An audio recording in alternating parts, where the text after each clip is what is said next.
दहीहंडीचा उत्सव म्हटलं की मुंबई आणि ठाण्यात मोठ्या थाटामाटात साजरा केला जातो हे आपण ऐकलंच आहे। पण मात्र विदर्भात तरी प्रत्यक्षात खूप कमी बघितलं जातं म्हणायला हरकत नाही। मात्र या दहीहंडीचा उत्सव रायगावकरांनी अनुभवला। दिनांक 29 ऑगस्ट रोजी दहीहंडीचा उत्सव रायगावात मोठ्या उत्साहात साजरा करण्यात आला। यावर्षी श्रीकृष्ण जन्माष्टमीच्या पर्वावर रायगाव शहरातील राजीव गांधी क्रीडा संकुल येथे आमदार प्राचार्य डॉक्टर अशोक उईके मित्र परिवारातर्फे दहीहंडी उत्सवाचे आयोजन करण्यात आले होते। या दहीहंडी उत्सवाची जय्यत तयारी करण्यात आली होती। उंच अशी दहीहंडीचा थरार यावर्षी रायगावकरांनी अनुभवला।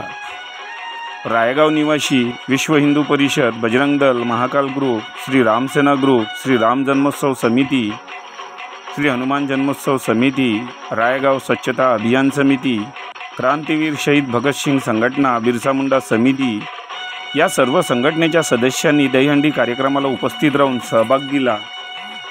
दहीहंडी उत्सव गोविंदा आला रे आला म्हणत डीजेच्या तालात जल्लोषात साजरा करण्यात आला। या दहीहंडीचे पूजन आमदार प्राचार्य डॉक्टर अशोक उईके व उपस्थित मान्यवरांच्या हस्ते पार पडले। पुढच्या वर्षी याहीपेक्षा मोठा दहीहंडी उत्सव रायगावकरांना अनुभवायला मिळणार असे यावेळी प्राचार्य डॉक्टर अशोक उईके म्हणाले आणि संचाच्या अध्यक्षाला अभिनंदन करून ट्रॉफी व मानधन देऊन बक्षीस वितरण केले। या कार्यक्रमाचे नियोजन सागर वर्मा यांनी केले होते। हा उत्सव बघून अनेकांनी त्यांचे आभार व्यक्त केले।